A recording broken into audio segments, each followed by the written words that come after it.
Cuando van a venir tiempos difíciles, ¿cuál sería tu recomendación para aquellos que tú amas? ¿Qué les recomendarías a aquellos que amas cuando tú sabes que van a venir tiempos completamente difíciles, cuando van a venir tiempos desastrosos, tiempos muy complicados? ¿Qué recomendación le darías tú a las personas? ¿Qué recomendación especialmente le darías a aquellos a quienes tú amas? ¿Qué harías? ¿Cómo los preparas? ¿Qué les enseñas? ¿Qué les dices para que en tiempos de angustia y dificultad, que sí o sí van a llegar, porque eso es lo que al final el Señor Jesús promete, ¿no? Recuerden en Mateo 7 cuando Él dice que todo aquel que oye las palabras suyas y las pone en práctica es como una casa que ha sido construida sobre la roca. Vienen ríos, vienen vientos, vienen tempestades, azotan contra la casa y no se cae porque la casa está bien firme sobre la roca. Pero aquel que no pone en práctica la palabra de Dios, la palabra de nuestro Señor Jesucristo, le compara el Señor a aquella casa que fue edificada sobre la arena. Y entonces viene la inundación, los ríos, los vientos, las tempestades, y la casa se destruye por completamente. Así compara el Señor. Pero miren ustedes, nos está comparando a cada ser humano, está comparando incluso especialmente a los creyentes, a los discípulos que están escuchando esto, les está diciendo a aquellos que están escuchando sus palabras, ya sean creyentes o no creyentes, les está diciendo: si ustedes ponen por obra mis palabras, van a estar bien. Pero déjame decirte que van a venir dificultades y van a venir problemas, pero si se mantienen mis palabras, van a estar bien. Ahora le dice al otro grupo, aquellos que no ponen por obra su palabra, puede ser incluso incrédulos, y les dice: si ustedes no ponen por obra mi palabra, igual van a venir dificultades, van a venir problemas, van a venir ríos, inundaciones, que no es otra cosa más que las dificultades que vienen en la vida, y entonces serán destruidos. Pero vean ustedes, a ambos grupos Jesús les está prometiendo ¿qué cosa? Vientos, tempestades, ríos, inundaciones. Al final de cuentas, ¿qué significa eso? Dificultades, aflicciones, tiempos difíciles. Es decir, como decía un teólogo, el hombre nace para sufrir. Y no es difícil darnos cuenta de eso.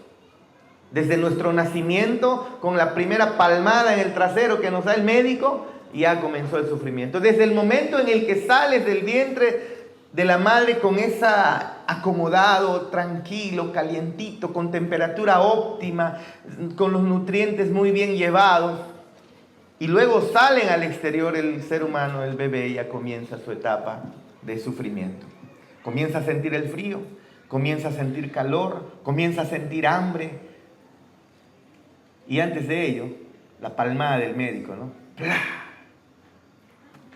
Hermanos, ¿cómo preparas, si tú sabes que las dificultades sí o sí van a venir, cómo preparas a todos aquellos a quienes tú amas para que estén justamente eso, preparados ante las dificultades?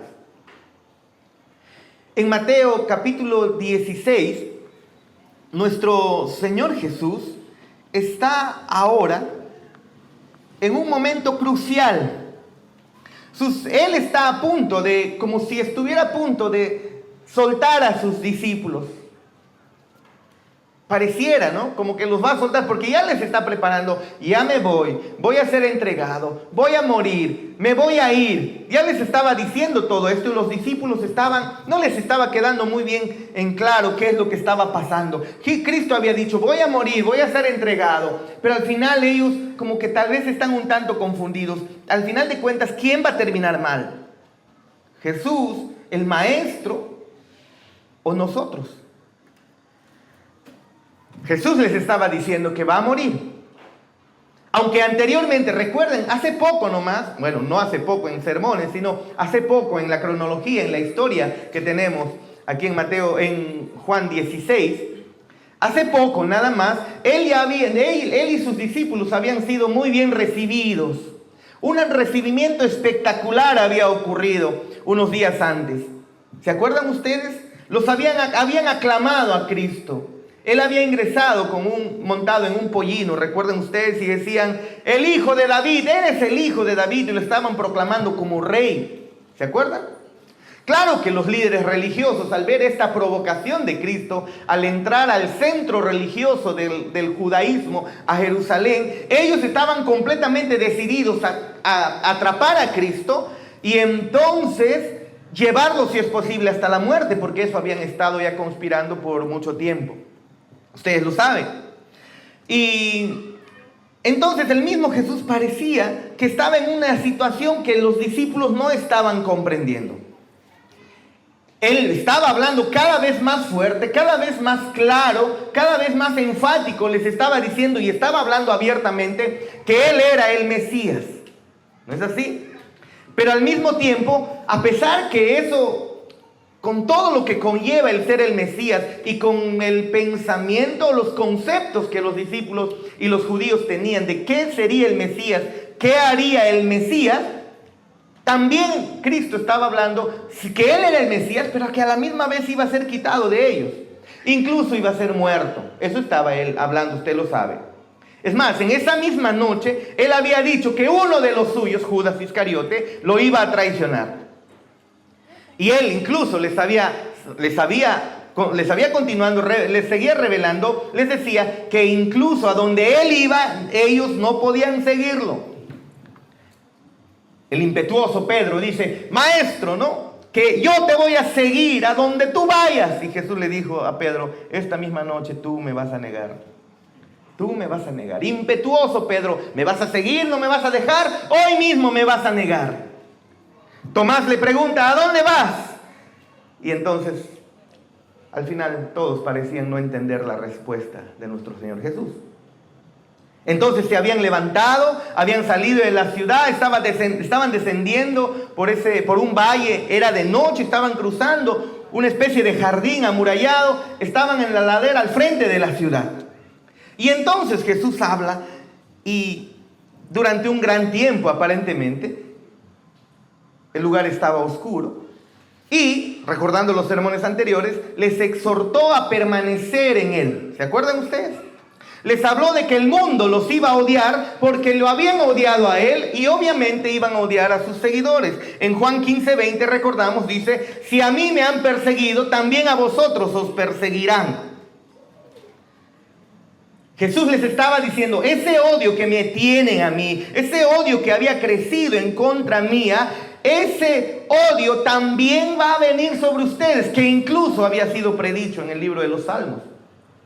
Y todo esto estaban escuchando los discípulos, timoratos, cobardes, todavía carnales. Y esto está sacudiendo obviamente el corazón de estos discípulos. Probablemente, muy seguro que ellos no estaban esperando estas cosas en la Pascua. Para la Pascua ellos estaban esperando una celebración tranquila, ellos estaban esperando que el Mesías tal vez pueda ser revelado de la manera como ellos estaban pensando, como tenían en mente. Pero esto es lo que está pasando. Habían llegado a Jerusalén, habían venido a Jerusalén con algo de temor, porque anteriormente ya les habían dicho que no vayan para arriba, lo iban a matar. Entonces tenían temor, tenían presentimiento, pero también como que estaban expectantes. ¿Qué va a ocurrir? Recuerden el recibimiento que le habían dado a Cristo en esa semana previa, cuando entra a Jerusalén en ese domingo que se le conoce como Domingo de Ramos. Y ahora Jesús está hablando acerca de que los va a dejar. En medio de la oscuridad les dice, les voy a dejar. Y debieron ellos estar preguntándose seguramente, ¿cómo es esto que nos va a abandonar? ¿Cómo es esto que nos va a dejar el Maestro, el Mesías? El Hijo del Dios viviente, tal vez diría Pedro, quien había recibido la revelación de que Cristo es el Hijo del Dios viviente. Entonces ellos pensaban, total, esto se va a poner difícil. Cristo, nuestro Mesías, nuestro Maestro, va a ser entregado. Va a morir. Al final toda esta encomienda o toda esta empresa que se ha iniciado va a terminar destruida, va a terminar mal, se va a perder. Y si se pierde, perderemos nosotros. Seguramente están pensando. Por favor, pongámonos en el contexto. de ese momento. ¿Qué iban a hacer sin Jesús? Ellos lo habían seguido teniendo en su corazón, pensando y teniendo la esperanza de que Jesús obviamente era el Mesías. Por eso lo estaban siguiendo. Habían dejado sus trabajos, recuerden. Habían dejado sus redes y cualquier otra ocupación que tenían los apóstoles. Lo habían dejado, los discípulos lo habían dejado. Lo habían dejado con el deseo de seguir al Maestro. Porque pensaban que este Maestro, este Mesías, iba a traer el reino de Dios. Ese reino mesiánico, Él lo iba a instaurar ahí. Seguramente estaban pensando como Juan y su hermano, tendremos posiciones exaltadas. Si Él es el Mesías, si Él es el Rey, si Él es el Rey de Israel que restaurará el reino, nosotros somos los más cercanos.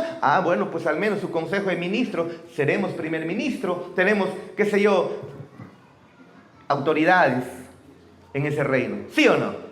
Es eso que seguramente estaban pensando y ya lo habían dado a entender Juan y su hermano. Los demás discípulos también. ¿Por qué? Porque se enojaron por no haber ido ellos primero a pedir esas posiciones de liderazgo. Ustedes recuerdan.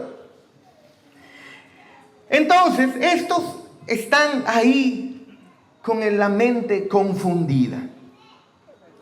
Pero ahora, esa noche, la confusión se hace mucho más fuerte. Confusa por las expectativas que ellos tenían acerca de seguir a nuestro Señor Jesús. Él decía que pronto iban a lamentar, pero pronto iban a sufrir, por pronto estarían con mucho lamento en sus corazones. Pero a la misma vez Él estaba ofreciendo un consuelo para esos corazones que se lamentan. Él estaba ofreciendo consuelo, pero estos discípulos no estaban entendiendo nada. Parecía que nuestro Dios, el Padre, estaba completamente distante, aun cuando crecía en ellos como un sentido de peligro inminente, en medio de esa inminente tragedia que ellos tal vez estaban ya sintiendo que venía. Ellos seguramente se preguntaban, pero si Jesús habla de dejarnos, ¿por qué nos dejaría? Y aunque ahora que estamos del otro lado de la historia, del otro lado del evangelio, de la revelación de las Escrituras, nos damos cuenta que jamás Cristo los dejó. Lo sabemos, Él no los ha dejado. Y entonces llegamos aquí al Evangelio, a este capítulo 16. Y entonces, hermanos, en esta última enseñanza de Jesús a sus discípulos, antes de su arresto, pronto está ya la crucifixión, Jesús no los deja simplemente así, preocupados, angustiados, y así simplemente se va. No los deja viendo sus malos entendidos, viendo sus falsas esperanzas, viendo la tormenta que se les va a venir, viendo que los ríos y las tempestades están a punto de azotar contra esas 12 casas, ¿no? Porque están ahí los discípulos. Cada persona, obviamente, es considerado como una casa. Y entonces ahora la tormenta va a venir. Ellos están a punto de subirse a una barca incluso, donde las tempestades se van a poner muy fuertes. Van a navegar tormentosamente. Y entonces Jesús les da este capítulo 16. Está preparando el corazón de ellos para los momentos difíciles. Y no solamente está preparando el corazón de ellos para momentos difíciles, obviamente está preparando tu corazón y mi corazón para los momentos difíciles. Porque momentos difíciles, sí o sí que los vamos a tener. Claro que los vamos a tener. La muerte, mis amados hermanos, las pérdidas, las dificultades, están a la vuelta de la esquina. Antes de ayer, mi abuelita en Cerro de Pasco estaba tranquila, caminando, y hoy día ya no está, falleció. La muerte llega de manera intempestiva. Las dificultades vienen. Y entonces tenemos este maravilloso capítulo 16 de Juan, donde el Señor muestra unas promesas finales antes de ser arrestado. Para poder alumbrar. Recuerden que están en un camino oscuro y entonces Jesús va a iluminar ese caminar, esperando, deseando que tú y yo también iluminemos con la palabra de Dios, con su palabra, este caminar tormentoso que todos vamos a transitar. Eso es lo que Él está haciendo. Va a explicar lo que estaba ocurriendo y ahora les va a dar mucha esperanza para que no se desvíen, sino que para que perseveren y se mantengan firmes y le sigan, porque usted sabe que en las dificultades se tiende a abandonar el barco, ¿sí o no? Y hay un dicho incluso que dice, cuando las dificultades vienen, cuando el barco comienza a hundirse, son las ratitas las primeras en abandonar el barco, dice, ¿no? Él no desea que nosotros seamos así. Él desea que nosotros nos mantengamos firmes y fuertes. Y por eso le da esto a sus discípulos. Y no pienses tú que no te lo estaba dando a ti. No pienses tú que no estaba tu nombre en su mente cuando Él enseñó a estos discípulos. No solamente los discípulos necesitan seguridad para momentos de turbulencia como los que están a punto de pasar.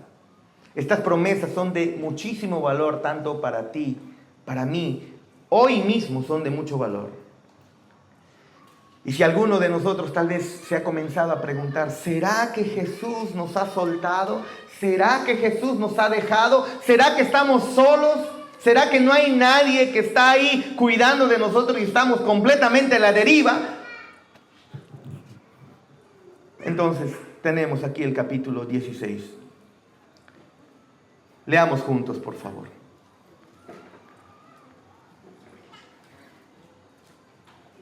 Por temas de tiempo, no voy a leer todo el capítulo. Vamos a analizar por secciones. ¿Sí? Juan 16, versículo 1 al 4. Vamos a avanzar todo el capítulo. Estas cosas os he hablado para que no tengáis tropiezo. Os expulsarán de las sinagogas. Y aún viene la hora cuando cualquiera que os mate pensará que rinde servicio a Dios. Y harán esto porque no conocen al Padre ni a mí. Mas os he dicho estas cosas para que cuando llegue la hora os acordéis de que ya os lo había dicho. Jesús entonces, mirando estos corazones confundidos, les da estas promesas finales. Número 1, va a venir la persecución. Claro que va a venir la persecución.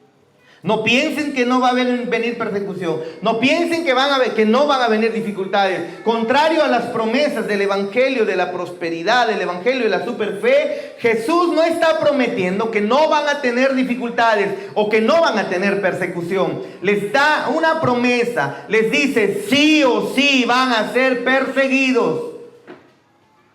Ahora, hermanos, usted sabe que las escrituras no se contradicen en ningún punto. Y usted lo que encuentra es que cada vez que usted revisa las escrituras y usted encuentra que alguien comienza a caminar conforme a la palabra de Dios, obedeciendo a Dios, la Biblia nos lo muestra, constantemente esa persona o ese pueblo que busca al Señor es perseguido.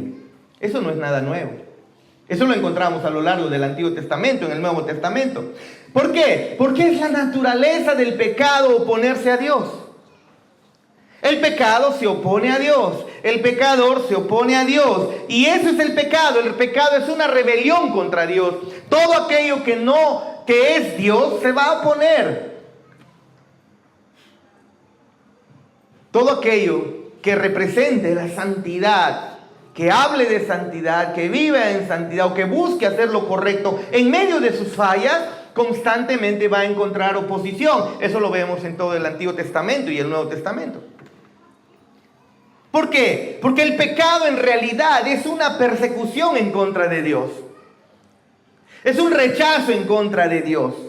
Así fue con Caín, ¿usted se acuerda? Tuvo celos de su hermano Abel, ahora que hemos terminado, que estamos viendo el libro Génesis. Tuvo celos de su hermano Abel y entonces lo persiguió hasta matarlo. ¿Por qué? Porque el pecado persigue a la santidad. El pecado persigue para destruir a aquel que ama lo bueno. Así ha sido siempre, incluso desde el exilio de Abraham, de la esclavitud de Israel ahí en Egipto, los ataques de los enemigos, la persecución de los profetas, de estos reyes impíos que perseguían a los profetas en los tiempos de los profetas, hasta el sufrimiento de nuestro propio Cristo. Constantemente hemos visto una persecución contra aquel que quiere buscar al Señor. Tú mismo quieres buscar al Señor y tu misma naturaleza humana se revela en contra de Dios. Y no solamente le pasa al último de la fila, avanza con cada uno de nosotros, hasta conmigo mismo. Es así, siempre ha sido así. Y entonces Jesús les advierte que este también va a ser el camino de ellos. Si lo siguen, deben tomar su lugar en esta larga procesión, hermanos, de aquellos que han sufrido por amar la justicia, que han sufrido por seguir lo justo, lo recto. ¿Te acuerdas lo que el Señor Jesús enseñó en el sermón en el monte en Mateo 5:10? Bienaventurados los que padecen persecución por causa de la justicia, porque de ellos es el reino de los cielos. ¿Te das cuenta? Es coherente las escrituras. Persecución para aquel que ama la justicia. Y el Señor aquí les promete el reino de los cielos a ellos. Así que cuando venga tiempos difíciles, les está diciendo Cristo, recuerdan que yo se los advertí. Recuerden qué es lo que yo les advertí. ¿Y cuántas veces encontramos en la Biblia esta palabra, no? Recuerden, acuérdense, recuérdense. Es que Dios quiere que nosotros, que somos olvidadizos, y yo más todavía, ¿no? Desea que recordemos sus palabras, porque recordar lo que al final va a hacer es fortalecer nuestra fe en Él. Recuerda sus palabras, recuerda sus promesas, recuerda quién es Él, recuerda, y para recordar debes tener que recordar. Su palabra nos muestra qué es lo que debemos recordar. ¿Quién es Él? Lo que debemos recordar. Claro que Él sabía que iba a venir persecución, y se los dijo que para cuando viniera esa persecución, ellos no duden de su amor, sino que más bien confíen profundamente en Él. La persecución va a venir, la dificultad va a venir, pero no duden cuando eso llegue. Así que esta noche, lo primero que Jesús hace, la primera promesa para tiempos difíciles, la primera promesa que el Señor da, ¿qué es? Persecución. Les promete rechazo. Es más, incluso les promete hasta muerte a manos de aquellos que iban a querer... aquellos que de manos de aquellos que rechazarían a Dios. Todo por servir a Dios, ellos serían rechazados, incluso hasta muertos. ¿Se ateo con Henry?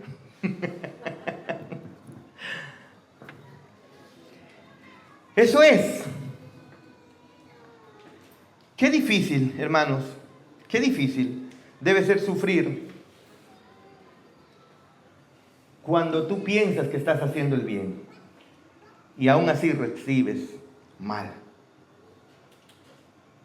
¿No? Jesús, la personificación de la bondad. Jesús, la personificación de la misericordia, de lo justo, de lo recto.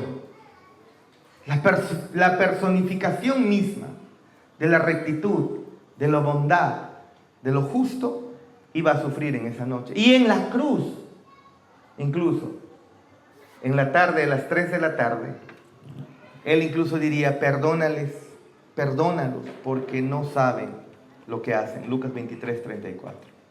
Por favor, no se distraigan atrás. No entiendo por qué jovencitos están atrás, no tienen por qué estar atrás si es que no tienen bebés, por ejemplo, ya da. Vengan por acá, por favor. Si se distraen, eso no es amar al hermano, pues. Si están distrayéndose, conversando, eso no es amar al hermano. Liz necesita escuchar el mensaje.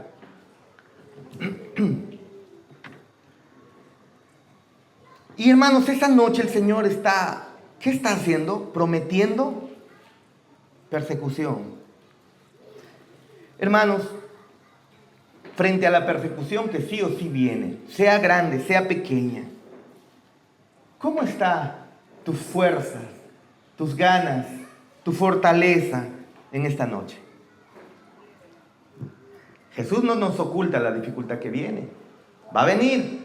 Nos advierte para que nosotros no tropecemos, para que no pensemos para que no pensemos que servir a Cristo significa que todo vaya color de rosa. Una vida sin conflictos como se promete constantemente. No, Él no promete eso. Si persiguieron a nuestro Señor Jesús, ¿cómo no van a perseguir también a sus siervos? Es lo que el Señor Jesús está diciendo. Así que lo primero que Él promete, ¿qué es? Persecución. Eso es lo primero que Él está prometiendo. Número 2, del versículo 5.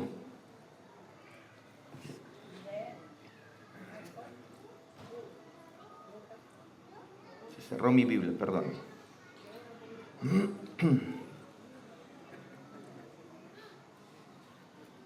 Versículo 5. Pero ahora voy al que me envió y ninguno de vosotras me pregunta, ¿a dónde vas? Antes, porque os he dicho estas cosas, tristeza ha llenado vuestro corazón. Pero yo os digo la verdad, os conviene que yo me vaya, porque si no me fuere, el Consolador no vendría a vosotros, mas si me fuere, os lo enviaré. Y cuando Él venga, convencerá al mundo de pecado, de justicia y de juicio. De pecado por cuanto no creen en mí, de justicia por cuanto voy al Padre y no me veréis más, y de juicio por cuanto el príncipe de este mundo ha sido ya juzgado. Aún tengo muchas cosas que deciros, pero ahora no las podéis sobrellevar. Pero cuando venga el Espíritu de verdad, Él os guiará a toda la verdad, porque no hablará por su propia cuenta, sino que hablará todo lo que oyere y os hará saber las cosas que habrán de venir. Él me glorificará porque tomará de lo mío y os lo hará saber. Todo el que tiene al Padre es mío. Por eso dije que tomará de lo mío y os lo hará saber. ¿Qué es lo que el Señor ahora está prometiendo en medio de estas dificultades que van a venir? No solamente está prometiendo dificultades, ahora lo que promete es que les dará del Espíritu Santo. A su temor de ellos quedarse solos, Jesús responde con una promesa: la venida del Consolador, la venida del Santo Espíritu de Dios. ¿Se dan cuenta? Pero yo os digo la verdad, os conviene que yo me vaya, porque si no me fuere, el Consolador no vendrá a vosotros, mas si me fuere, os lo enviaré. Juan 16:7. Increíble. La ausencia física de nuestro Señor Jesús no iba a ser una pérdida para nada para ellos, sino más bien, dice Cristo, va a ser una ganancia. La ausencia física, la presencia física de su cuerpo, ahora, luego, ausente, no iba a ser una pérdida, iba a ser una ganancia. Eso, hermanos, usted sabe, cuando perdemos un ser querido, claro que nos hace mucha falta su presencia. Muchísima falta. Este año me dolió más que, parece que lo tenía guardado, más que en otras veces, la muerte de Aarón. Al recordar su muerte, al recordar los momentos que pasamos, dolió mucho más. Cuando perdemos un ser querido, nos duele tanto su presencia física. Pero Jesús está diciendo acá que aunque pierdan mi presencia física, eso no iba a ser una pérdida en realidad, iba a ser una ganancia. Porque el Espíritu Santo lo que iba a hacer es venir para aplicar y explicar la obra que Jesús estaba por consumar en la cruz, e iba a explicar qué es lo que significaba incluso la resurrección. El Espíritu Santo, cuando viniera, Él iba a convencer al mundo de pecado, de justicia y de juicio, nos dice incluso su palabra. El pecado de no creer en Cristo. Todo aquel que no cree en Cristo está en pecado. Eso iba a convencer el Espíritu Santo. La justicia de Cristo entonces vindicada ante el Padre, y el juicio porque el príncipe de este mundo ha sido condenado, nos dice su palabra. Así que el Espíritu Santo, su trabajo, cuando no esté Cristo, lo que iba a hacer es glorificar a Cristo. Esa es la función del Espíritu Santo, glorificar a Cristo, no glorificar al predicador, no glorificarte a ti, no glorificar al Espíritu Santo. La función del Espíritu Santo es glorificar a Cristo, guiando a los discípulos a toda la verdad, y su palabra es la verdad. Por eso creemos que esta iglesia está siendo guiada por el Espíritu Santo, porque está aprendiendo su palabra, a pesar de que todavía tenemos muchas fallas y debilidades. Ese es el ministerio del Espíritu Santo. Eso es lo que dio origen al Nuevo Testamento. ¿Se dan cuenta?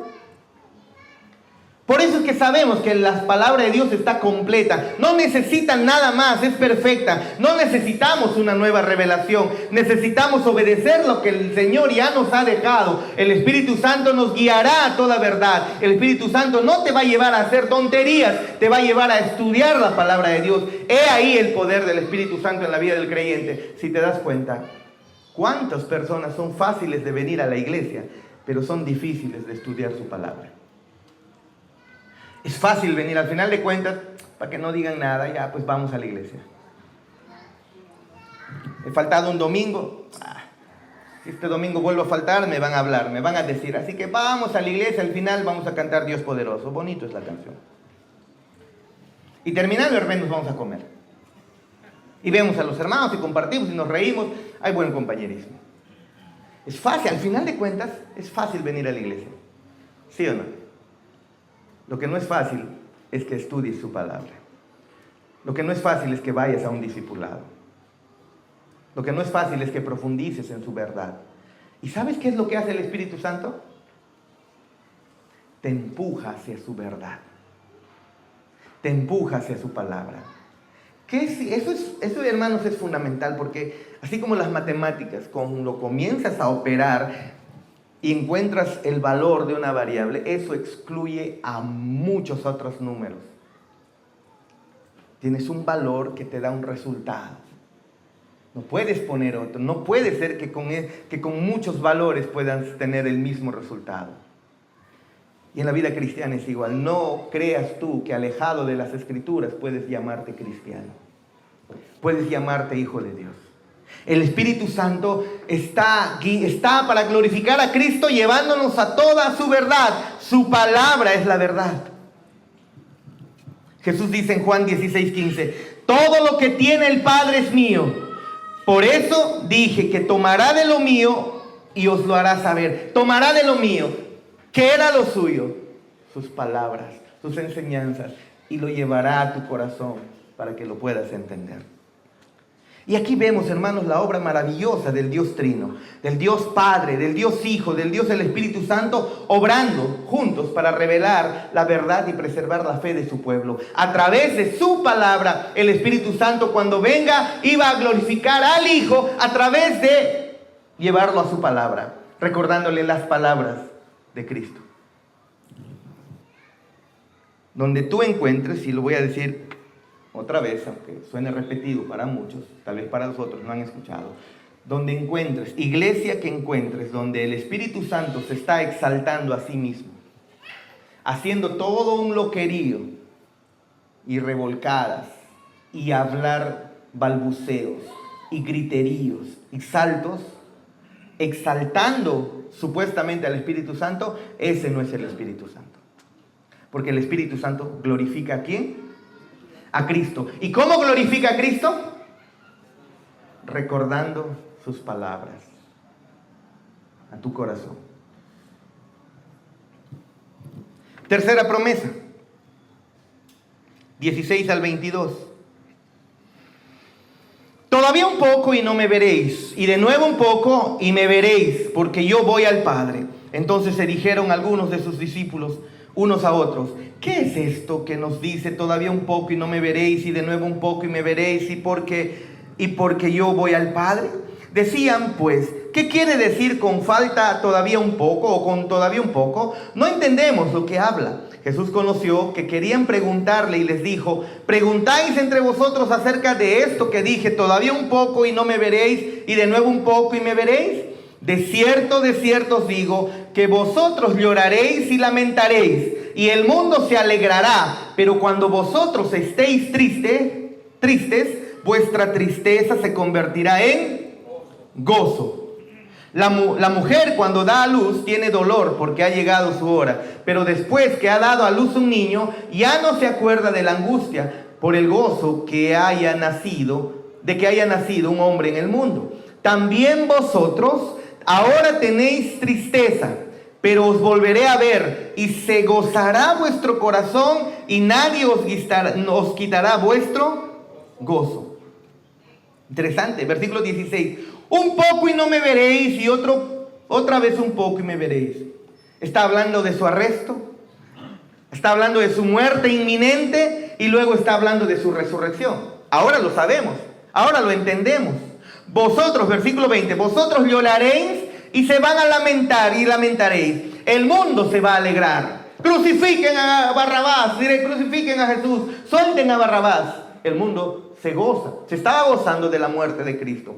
Versículo 20, pero aunque vosotros estéis tristes, porque así estaban los discípulos cuando murió Cristo, vuestra tristeza se convertirá en gozo.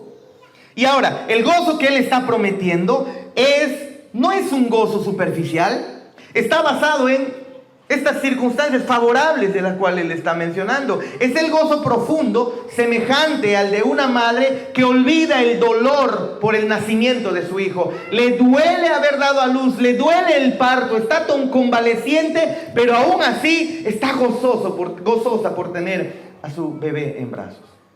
Madres, ustedes acuérdense de eso. No creo que una madre, después de tener a su bebé en brazos y después de haber gritado y queriendo matar al padre, por tu culpa, una vez que tenga al bebé en sus brazos, siga ahí queriendo matar al papá y aborreciendo al niño. Ustedes saben que no es así. No es así. Es un gozo que nadie puede quitar, porque está anclado en ese Cristo resucitado. Versículo 22, y nadie os quitará vuestro gozo, dice. Nadie os quitará vuestro gozo. Este gozo transforma el sufrimiento en esperanza. El mundo se alegra cuando el Cristo es rechazado. Los suyos se gozan cuando Cristo es exaltado. ¿Te das cuenta la diferencia? Cuando Cristo es rechazado, el mundo se alegra. Cuando Cristo es exaltado, los suyos se gozan. Así que como cuando Cristo padeció primero y luego fue glorificado, así también nosotros debemos sufrir primero y luego compartir su gloria. Eso es lo que las Escrituras nos enseñan. Esa es la secuencia de nuestro Dios. Aflicción y luego gloria. No pienses que no es así. Y esa aflicción puede durar durante toda tu vida. Pero esa es la secuencia divina. Aflicción y luego gloria. Él promete gozo verdadero, duradero, para aquellos que son suyos. ¿Eres suyo? Promesa número 4. Versículo 23 al 28, por favor. Dice, en aquel día no me preguntaréis nada. De cierto os digo que todo cuanto pidiereis al Padre en mi nombre, os lo dará. Hasta ahora nada habéis pedido en mi nombre. Pedid y recibiréis para que vuestro gozo sea cumplido. Estas cosas os he hablado en alegorías. La hora viene cuando ya no os hablaré por alegorías, sino que claramente os anunciaré acerca del Padre. En aquel día pediréis en mi nombre, y no os digo que yo rogaré al Padre por vosotros. Pues el Padre mismo os ama, porque vosotros me habéis amado y habéis creído que yo salí de Dios. Salí del Padre y he venido al mundo, y otra vez dejo el mundo y voy al Padre. Jesús promete en este texto algo aún mucho más asombroso. ¿Qué está prometiendo? Una relación viva y verdadera con el Padre. ¿Te das cuenta? ¿Cómo preparas a aquellos que van a sufrir? Les recuerdas, sí o sí va a venir la persecución. Cristo dice, me persiguieron, les van a perseguir. Los van a perseguir. Pero yo les daré del Espíritu Santo, el gran consolador, que los llevará a mi verdad, ¿no? Y producirá un gozo verdadero en medio del dolor. Y lo cuarto, les prometo una relación verdadera con el Dios y Padre creador del universo. Versículos 23 y 24. En aquel día no me preguntaréis nada. De cierto os digo que todo cuanto pidiereis al Padre en mi nombre, os lo dará. Hasta ahora nada habéis pedido en mi nombre. Pedid y recibiréis para que vuestro gozo sea cumplido. ¿Qué privilegio más grande nos muestra aquí Jesús que tiene el creyente? Una relación personal, una relación directa con el Padre Celestial en el nombre del Hijo por el poder del Espíritu Santo. ¡Qué precioso, hermanos! El mismo Padre os ama, dice el versículo 17, porque vosotros me habéis amado. El Padre los ama. El Padre, ustedes y el Padre tendrán una relación íntima. Qué palabras más tiernas las de nuestro Señor Jesús, que sabe, escuchen, sabe que estos discípulos le van a abandonar muy pronto.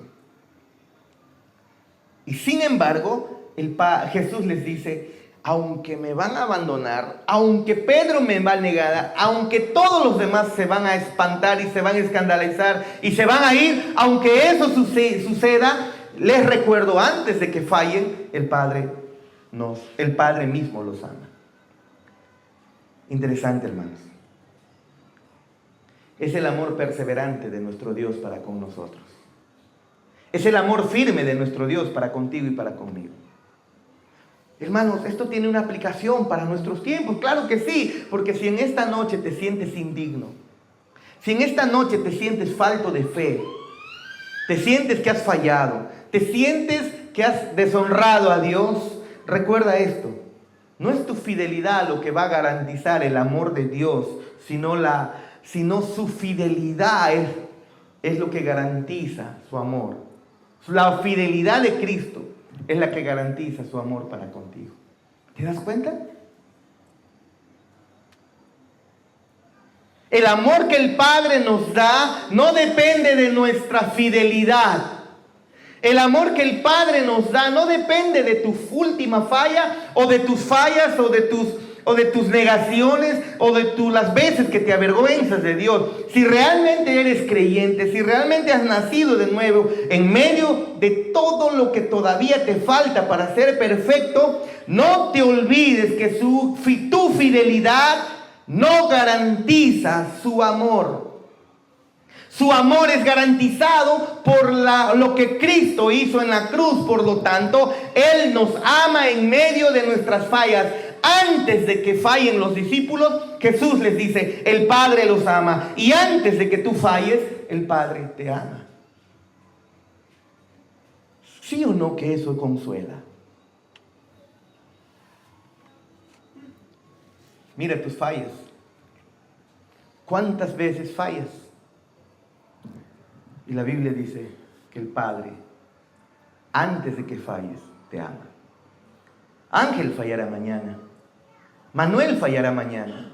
Los discípulos iban a fallar más tarde. Iban a faltar más tarde. Los discípulos iban a negar a Cristo más tarde. Y Cristo, conociendo muy bien, porque Él sabía todo, conociendo muy bien, les dice, mi Padre o el Padre mismísimo, Él os ama.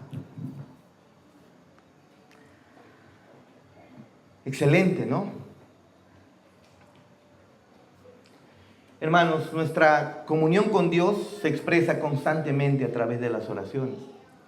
Si no hablamos con Él, ni tampoco escuchamos su voz en su palabra, nuestra relación se va a marchitar, obviamente. Pero no somos justificados por nuestras oraciones, eso lo sabemos. Somos fortalecidos, sí, por ellas. Pero debemos orar porque la oración es como el respiro para el alma, para el ser humano, que nos lleva a comunión, a disfrutar de esa comunión con Él. Y el Cristo promete, el Padre os ama, el Padre os espera, ustedes tendrán una comunión con Él a pesar de sus fallas, a pesar de que fallarán. Antes de que lo hagan, el Padre todavía los ama, y los ama con amor eterno. Hermanos, eso es un consuelo para todo aquel que ha fallado al Señor, ¿no? Levante la mano quien no ha fallado al Señor. Mejor que lo escondan, ¿no? Pero para ti que no has levantado la mano, no te olvides, el Padre te ama. El Padre te ama. Y por último, el Señor promete algo más. Versículo 29 al 33. Le dijeron sus discípulos: he aquí ahora hablas claramente y ninguna alegoría dices. Ahora entendemos que sabes todas las cosas y no necesitas que nadie te pregunte. Por esto creemos que has salido de Dios. Y Jesús les respondió: ¿ahora creéis? He aquí la hora viene y ha venido ya en que seréis esparcidos cada uno por su lado y me dejaréis solo. ¿Ves que él sabía que los iban a dejar y aún así les dijo: el Padre les ama? Mas no estoy solo, porque el Padre está conmigo. Estas cosas os he hablado para que en mí tengáis paz. En el mundo tendréis aflicción, pero confiad, yo he vencido al mundo. Estas cosas os he hablado, le dice Jesús finalmente, para que en mí tengáis paz. En el mundo tendréis aflicción, pero confiad, yo he vencido al mundo. Recuerden ¿qué iba a ocurrir? ¿Ellos qué iban a hacer cuando Cristo iba a ser apresado? Iban a huir. No se olviden, ellos iban a huir. Jesús sabía muy bien que los discípulos lo iban a dejar solo, pero añade: no estoy solo. Ustedes me abandonarán, pero no se olviden, no estoy solo, porque el Padre está conmigo. El Padre que los ama en medio de ustedes abandonarme, está conmigo. Qué consuelo maravilloso. Aunque todos lo abandonen, el Padre no lo abandonó. Y eso es obviamente para nosotros, porque ese es el amor del Padre. Si Cristo ya nos dijo que el Padre nos ama, aunque todos nos abandonen, Dios nunca lo hará. Aunque todo el mundo te rechace, te dé la espalda, aunque los amigos, aunque quien sea, Dios nunca te dejará. Y nos muestra Cristo eso. Tanto será que no nos deja, que Él nos dará de su paz. Una paz, como dice en otra parte, que sobrepasa todo entendimiento. Porque la paz que Jesús ofrece no es la ausencia de guerra, de conflictos, no es ausencia de dificultades. La paz que el mundo quiere es ausencia de problemas, ausencia de guerra. Pero la paz que Dios da no está basada en la ausencia de conflicto, sino está basada en la reconciliación que el Cristo ha ganado para con nosotros, con el Padre. El problema del ser humano es su enemistad contra Dios. Ese es el problema del ser humano. Su problema no es económico, su problema no es físico, su problema no es social, su problema no es que está en pobreza o que, ay, pobrecito, se siente solo. El gran problema del ser humano es que es enemigo de Dios. Y Dios, si eso no se revierte, si esta persona, Dios no lo transforma en su amigo, en su hijo, entonces eternamente continuará en guerra con Dios y Dios en guerra con él. Y la paz entonces que Cristo ofrece es una paz que va mucho más allá de la ausencia de problemas. Los problemas van a venir en este mundo temporal y Él dice: no. Él les dará de su paz. Y antes de darnos paz con el mundo, Él nos dio paz con Dios. Cristo ganó la paz para con Dios. Usted sabe, está al tanto seguro de las noticias. Maduro ya está temblando de miedo. No sé qué habrá pasado hoy día, ya no he visto noticias. Pero claro que le está teniendo miedo a Donald Trump. Obviamente que le está teniendo miedo. Toda la nación más poderosa del mundo apuntando todos sus misiles y su artillería para derrotar a Maduro. Lo están intentando hacer de una manera más tranquila, de tal manera que puedan tal vez extraer rápido a Maduro o que su gente lo traicione, pero de a poco, muy pronto seguramente, Maduro va a caer. Su tiranía va a terminar. ¿Cuánto usted lo sabe? A pesar de que se muestra fiero y fuerte ante las cámaras, usted sabe que Maduro está buscando hacer las paces con Donald Trump. Donald Trump está deseoso de caerle con todo. Es más, si es posible, muerto, pero este hombre debe desaparecer, dice Donald Trump. Y Maduro está pues temeroso. Están buscando una salida incluso pacífica, de tal manera que él pide inmunidad, pero deja el gobierno. Creo que la otra estrategia es que continúe todavía el chavismo de manera interina con otras personas y que Maduro cede el puesto y entonces él pueda ser sacado del país y nunca más lo toquen. Pero Donald Trump dice, no, van a caer todos. ¿Y acaso Maduro no está buscando hacer la paz con Donald Trump? Su problema de Maduro en estos momentos es eso. Su problema no es en estos momentos Perú, Ecuador, Venezuela, ni siquiera la misma ciudadanía. Su problema es Donald Trump. Que si no hace la paz, que si Donald Trump no le perdona de las acusaciones, él terminará en un cajón o encerrado en una cárcel. Su gran deseo entonces es paz, o los misiles le van a caer. Pero espérate, el ser humano está en enemistad no con Donald Trump. El ser humano está en enemistad con el mismísimo Dios del universo. Y toda su furia y su poder será descargada sobre aquel que no se arrepiente y cree en el Hijo de Dios. Toda su furia caerá sobre tu vida, sobre ti mismo y sobre tu familia si no se arrepienten delante de Dios.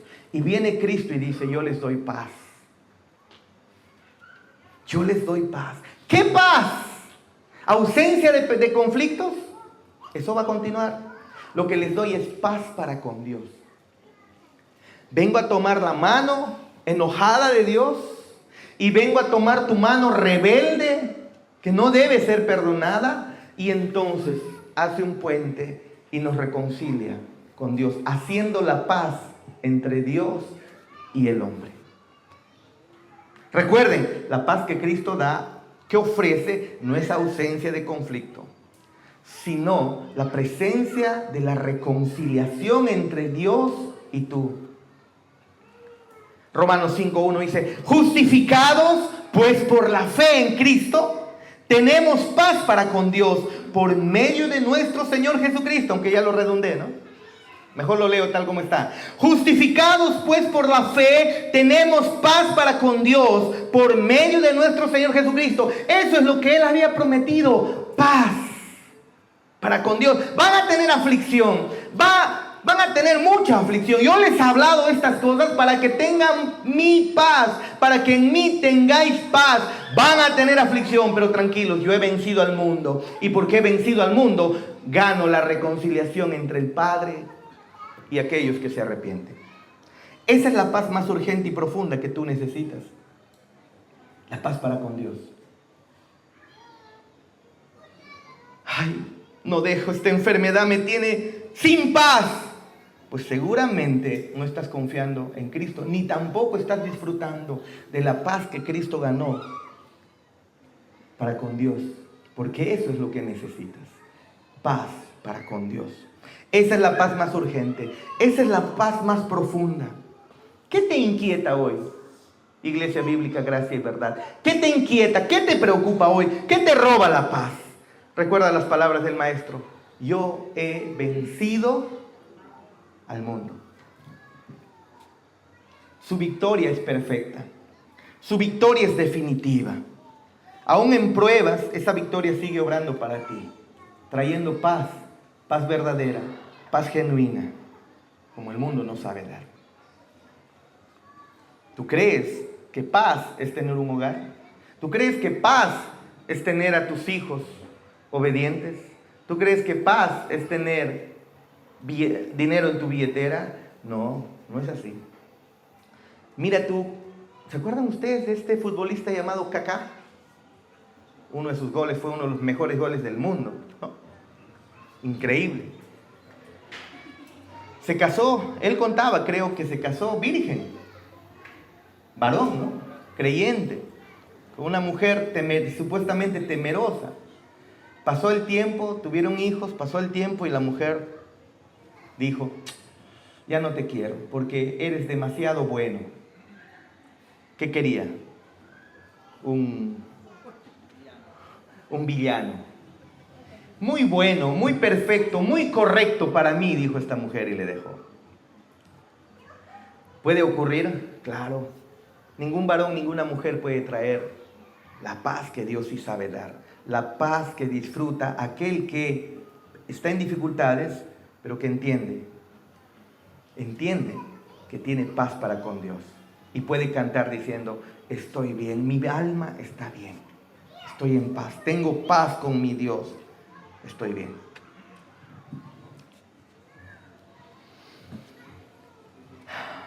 Es jueves por la noche en el pasaje. Cristo está a punto de ser entregado y Jesús no dejó a sus discípulos con miedo, sino Jesús los dejó con promesas que ellos recordarían después. Cuando llega la resurrección, viene el Espíritu Santo en el Pentecostés, ellos recordarían todas estas palabras. Y entonces, cuando Esteban estaba siendo apedreado, cuando estaba en guerra con los judíos, él seguía en paz en su corazón. ¿Te das cuenta?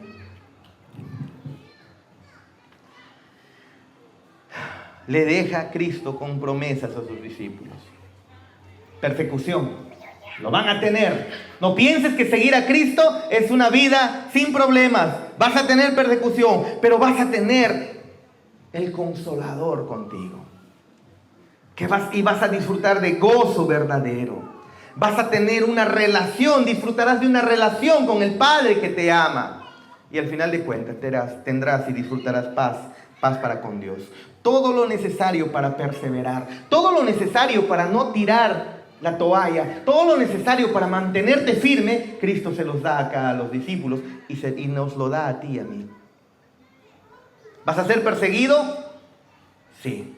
No te estoy diciendo que de repente se van a levantar y te van a perseguir con pistola o con metralleta, como era en los tiempos del terrorismo. Pero la persecución puede venir de misma casa. La persecución por ti mismo. Vas a ser perseguido, vas a sufrir, puede venir incluso enfermedades, pero Él promete su Santo Espíritu, el cual te produce gozo verdadero, el cual te lleva a tener una relación verdadera y genuina con el Dios del universo y disfrutar de esa paz que el mundo no sabe dar. Todo lo que necesitas para perseverar, Cristo te lo da hoy en este pasaje. Y esas mismas promesas que dio a sus discípulos, nos la está dando hoy a nosotros. ¿Qué más necesitas? Si ya nos ha dado de su Santo Espíritu, ya nos ha dado de su paz y su amor eterno, ¿qué puede separarnos de Él? La Biblia dice en Romanos 8, nada. Absolutamente nada. Absolutamente nada. Richard Wurmbrand, nacido en 1909, falleció en 2001, era un pastor luterano. Él era de origen judío en Rumanía. Y después de la Segunda Guerra Mundial, cuando el régimen comunista tomó el poder, el gobierno intentó a él y a las iglesias de ese tiempo controlarlas. No quería que avancen y quería el control de las iglesias. Y entonces en 1948, Richard Wurmbrand se levantó en una asamblea pública. Eso era terrible para esos tiempos. Habían líderes religiosos y entonces él proclama: nuestra lealtad pertenece primero a Cristo, no al partido, gritó. ¿Saben qué pasó por eso? Fue arrestado, fue encarcelado por 14 años. Estaba en confinamiento por 3 años, un confinamiento absoluto. Lo estaban torturando continuamente.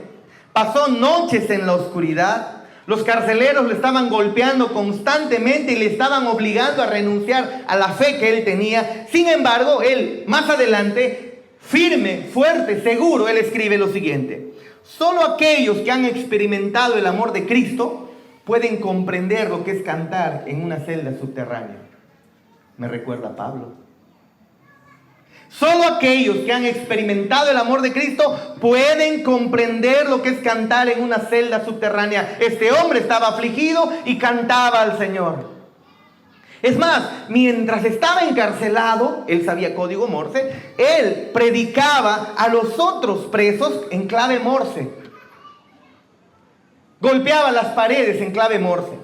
Cada golpe, según los golpes y la duración del golpe, era una letra, y cada pausa, y así sucesivamente, él estaba predicando a los presos.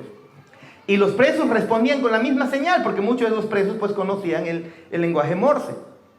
Estaba compartiendo versículos en clave Morse, con golpes, ¿no? Y estaba incluso recordando cánticos a través de clave Morse. Y entonces, en medio de la penumbra, en medio del encarcelamiento, se formó una iglesia, hermanos. Increíble, ¿no? Claro, años después él fue liberado. Y luego lo interrogan de cómo había sido posible que él tanto dolor haya soportado, tanto sufrimiento. Y Wurmbrand responde con una frase que resume aquí el Juan 16. Cristo estaba tan real en mi celda, dice él, como si hubiera estado en carne y hueso. Yo había perdido todo menos a él. En él yo lo tenía todo. ¿Puedes decir tú eso?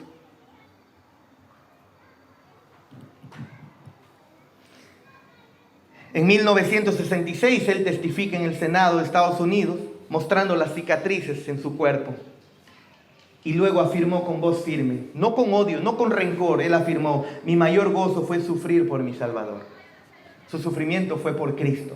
Porque si él negaba a Cristo, libertad y paz para este mundo. Él no negó a Cristo y se ganó aflicciones para este mundo, pero seguía disfrutando de la paz de su Salvador que le había prometido.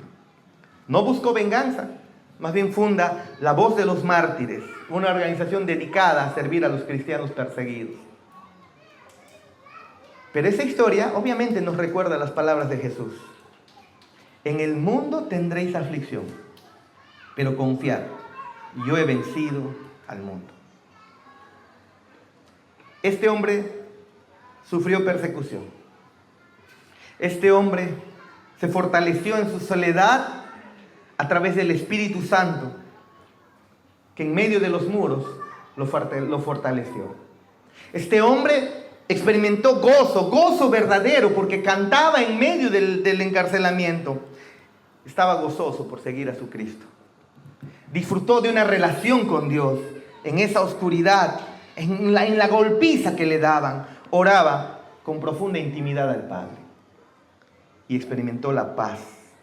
Sale del cautiverio sin odio, con su rostro lleno de paz y de perdón, porque sabía él que la verdadera paz viene por haberse reconciliado con el Dios del universo. ¿Se dan cuenta? Eso es lo que el Señor promete para ti y para mí. Es el verdadero tesoro que necesita tu alma para los momentos que van a venir, porque van a venir dificultades. Pongámonos de pie. Hermanos, las promesas de Cristo no son solamente teoría. Son realidades que van a sostener tu alma si realmente lo crees. Cuando el mundo nos quebranta, esto debe sostener tu alma. Y así como los discípulos, usted sabe, después hallaron gozo, después de la cruz hallaron gozo, así también nosotros podemos hallar consuelo al saber que Cristo ha vencido. Gocémonos, alegrémonos. Pero solamente puede disfrutar esto aquel que se arrepintió de sus pecados, aquel que ha visto a Cristo como su mayor tesoro, aquel que ha entendido que Él ha perdonado sus pecados, aquel que ha entendido que Cristo vino y se encarnó para hacer la paz entre Dios y tú. Si lo has entendido, estas promesas son para ti. Si todavía no tienes a Cristo, si todavía no te has arrepentido, esta noche puedes comenzar a experimentar estas hermosas promesas de paz, de gozo, de relación con Dios, del Espíritu Santo en tu vida. Solo clámale: Padre, perdona mis pecados. Cristo, creo que eres mi sustituto, el sacrificio por mí en la cruz, pagando mis pecados y dándome una justicia y santidad que yo nunca la podré ganar.